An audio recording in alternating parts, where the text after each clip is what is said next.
অবস্থা দেখ, জোরে জোরে হেঁটে চলে যা।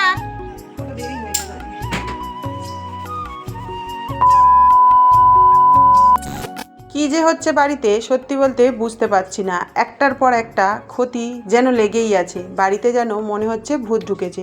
সো হ্যালো এভরিওয়ান, আমি টুম্পা, আমার নতুন আরও একটা ব্লগে তোমাদের সবাইকে ওয়েলকাম। আশা করছি ওদিকে তোমরা সবাই বেশ ভালো আছো, এদিকে তোমাদের ভালোবাসার আশীর্বাদে আমাদের এক একটা দিন কিন্তু বেশ ভালোই কাটছে। তাহলে চলো আজকের ভিডিওটা শুরু করা যাক। সবার প্রথমে তোমাদেরকে বলবো, কে কোথা থেকে আমার এই ভিডিওটা দেখছো অবশ্যই করে কিন্তু কমেন্ট বক্সে কমেন্ট করে যাবে।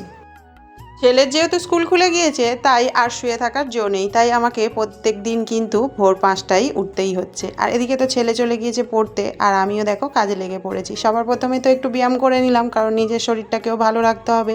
আর তোমাদেরকে তো বলেছি অনেক দিন আগে আমি একটু হেলদি হয়ে গিয়েছি, তার জন্য আমি কিন্তু এখন নিয়ম করে রেগুলার একটু করে নিজের শরীর চর্চা করছি সবার আগে, তারপরে কিন্তু আমার সংসার। কেন বলো তো এই কথাটা বললাম? দেখো, নিজে যদি ভালো থাকি তবেই কিন্তু আমি আমার বাড়ির মানুষগুলোকে ভালো রাখতে পারবো, তাই না? আর আমি যদি অসুস্থ হয়ে পড়ি তাহলে বলো আমি কি করে সমস্ত কাজকর্ম করব, কি করেই বা ওদের রান্নাবান্না করে দেবো? তো এই কারণেই আর কি বললাম, কেউ কিন্তু অন্য মানে করো না। যাই হোক, সকাল সকাল উঠে কাজে তো লেগে পড়েছি। সত্যি বলতে সকালে উঠেই কিন্তু আমি অবাক হয়ে গিয়েছি। আসলে কাল রাতে যখন শোয়ার আগে বাথরুমে গিয়েছিলাম, দেখলাম কলগুলো মোটামুটি ঠিকই আছে, কিন্তু সকালে উঠে দেখছি কল থেকে আর জলই পড়ছে না। তো এটা দেখেই তো আমি অবাক। আর সত্যি কথা বলতে দেখো, যে কলটার ওপর আমার নির্ভর করে, মানে ওপরে যেহেতু আমি রান্নাবান্না করি, স্নান করি, মানে বাথরুম ইউজ করি, সব কিছুই তো ওই কলটার ওপরে। আর কলে যদি জল না পড়ে কতটা প্রবলেম হয় বলো? সত্যি বলতে আজকের এই কারণে আমার কিন্তু অনেকটাই লেট হয়ে গিয়েছে। মানে যখন আজকে স্নান করে এসেছি তখন প্রায় 8:30 বাজে। কখন যে কী করবো এটাই বুঝতে পারছিলাম না।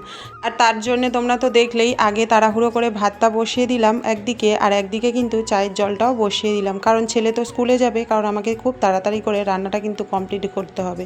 তাই তারপরে কিন্তু যেহেতু ঠাকুরঘরটা যাওয়া নেই, তাই বাইরে থেকে একটু দেখো প্রণামও করে নিলাম। আর যেহেতু বৃহস্পতিবার, আজ তো নিরামিষ রান্না হবে, তাই এদিকে দেখো আমি সয়াবিনগুলো সিদ্ধ করবো বলে রেডি করে নিলাম, আর এদিকে কিন্তু চাটাও দেখো করে নিলাম।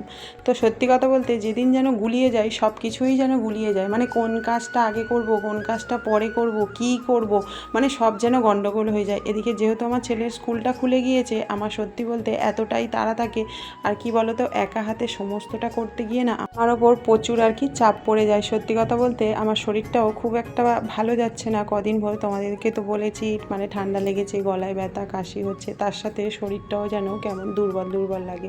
তো যাই হোক, এদিকে দেখো তাড়াহুড়ো করে তো তরকারিটা বসিয়ে দিলাম। সত্যি বলতে চাটা করেছিলাম, চাটা কিন্তু খেতে সময়ই পাইনি। আর আজকে এতটা পরিমাণে গরম পড়েছে, গরম হচ্ছে, মানে কি বলবো তোমাদেরকে।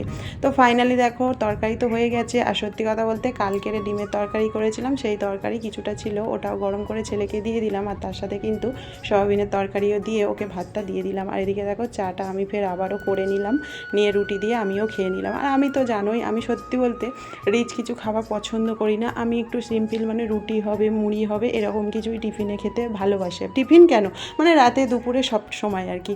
তো ফাইনালি দেখো ছেলে তো রেডি হয়ে গিয়েছে, আর ও কিন্তু আজকে যাবে ওর বন্ধুর সাথে। আজ আর আমি দিতে যাব না, বললো মা ও যাচ্ছে যখন আমি ওর সঙ্গেই চলে যাই। এদিকে দেখো বন্ধুর জন্য ওয়েট করছে, আর এদিকে দেখো ও দেখো খেতে খেতে মানে চলে এসছে, মানে পড়তে গিয়েছিল, বাড়িতে খাওয়ার সময়টুকুও পায়নি। তা যাই হোক তাড়াতাড়ি করে দুজনে দেখো চলে গেল। আর এদিকে দেখো আমি আবারও ওপরে এসে কিছুটা তরকারি হাফ হাফ করে নিলাম আর কি, মানে সকরি করলাম না যেহেতু ওটা নিরামিষ ছিল। আর এদিকে দেখো আবারও ঢ্যাঁড়স আলুর তরকারি বানাবো বলে রেডি করে নিয়েছি। তো ফাইনালি দেখো ঢ্যাঁড়স আলুর তরকারি, আর আজকে সয়াবিনের তরকারি তো করেছি। তো আর যখনই মানে ঢ্যাঁড়সটা দিয়েছি ঠিক রে না, পুরো আমার মুখ খুব তেল ভর্তি হয়ে গিয়েছে, কেন জানি না।